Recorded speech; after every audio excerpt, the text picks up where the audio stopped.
as I look at the candidates that are out there, and I've been tuning my ear and encouraging them, I've yet to hear any of the candidates deliver a compact, inclusive approach to how to defeat Islamic Jihad. So I listen to them speak, and I like the components that I hear from them. One of them that says, we win, they lose. Well, I like that, but how are we going to do that? We need a strategy. And one of them says, if you attack us, we will kill you. Okay, well, let's kill them first. That's fine with me. They've declared war on us. And if ISIS, for example, has established a caliphate, they declare it to be a caliphate, it is a caliphate. In northern Syria and in north and western Iraq, that real estate that they control is a caliphate. And they threaten all of the rest of the region. And they threaten us, and they say that their black flag is going to fly over the White House. Well, some would say that will be a cold day, Mr. Speaker. And we've seen some dramatic changes in history over the last few years. So I'd say to the United States, we need to step up to this. We need to recognize our enemy. We need to defeat our enemies. Our enemies are Islamic Jihad. If you go back to the time of Muhammad, about the last 20 years of his life, and for 100 years after his death, there was a conquest going on of, shall I call them, religious conversions by the sword. And as the conquest was going on, Islam was invading and occupying most of the known world at the time.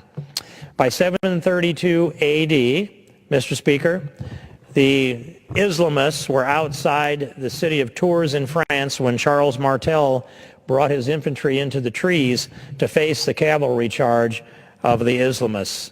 And cavalries don't operate very well in the forest, Mr. Speaker, and that's how the Charles Martel, Charles the Hammer's infantry began to defeated them there and chased them out of Tours and across the plains and left their bones scattered a long ways back towards Spain.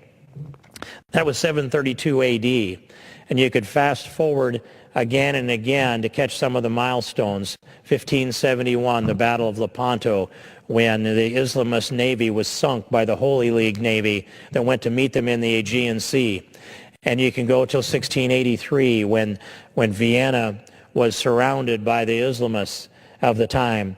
And on July 14th, they surrounded Vienna, and for more than 2 months, they besieged Vienna, for roughly 2 months. And then on September 11th, the 3 German infantries under 3 German kings and Jan Sobieski, the Polish king, brought his cavalry. They held a service at Kallenberg Church, which was razed. It was in ruins at the hands of the Islamists. But they held a service there in the evening of September 11th and prayed for God's deliverance of their battle the next day that had already enjoined on September 11th, and the deliverance of Vienna, which happened as in the famous Battle of Vienna, September 11th and 12th, 1683. Then it goes on. September 11th became the date that lived in infamy for the people who attacked us on September 11th, 2001, New York, Pentagon, Pennsylvania, and then again in 2012, September 11th, 2012, Benghazi. That date means something to them. It ought to mean something to us. They've been fighting Western civilization for 1,400 years. And they've been adapting themselves to the technology that's created in the Western world, creating very little themselves, but borrowing our technology, Mr. Speaker. We need to do cyber warfare, financial warfare, educational warfare against them. We need to build an alliance, a strong alliance with especially the moderate Muslim countries in the Middle East, those whom should be our allies, but for being, let's say, given the short end of the stick from our State Department and during this administration. And I'm speaking of countries like Egypt, the United Arab Emirates, for example, Jordan to a lesser degree, but they are natural allies to the United States. They're natural allies. In fact, they're allies to Israel today. And they've been attacking our Islamist enemies in that part of the world. The Egyptians allowed for planes to fly out of there to fly into Yemen, and the Emirates sent some of their air force there. You've seen the Saudis do the same thing. We can build an alliance in the Middle East with Saudi Arabia, whom I've got slightly less confidence in than I do in Egypt and in the United Arab Emirates, with Jordan, and also working in cooperation with Israel. This is just a quick list, Mr. Speaker, of a strategy to defeat the ideology of Islamic jihad.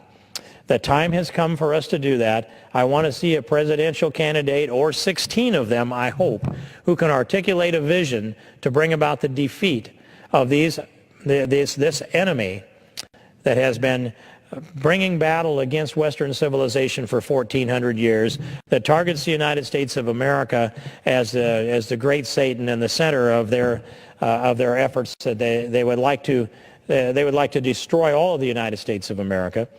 There's much to be done for this Western civilization. We need to strengthen our culture. We need to believe in who we are. We need to sort the best things out of what we are and strengthen them. We need to call out the weaknesses that we have. And we need a leader whom God will use to restore the soul of America. Thank you, Mr. Speaker. I appreciate your indulgence this evening, and I yield back the balance of my time. The gentleman yields back.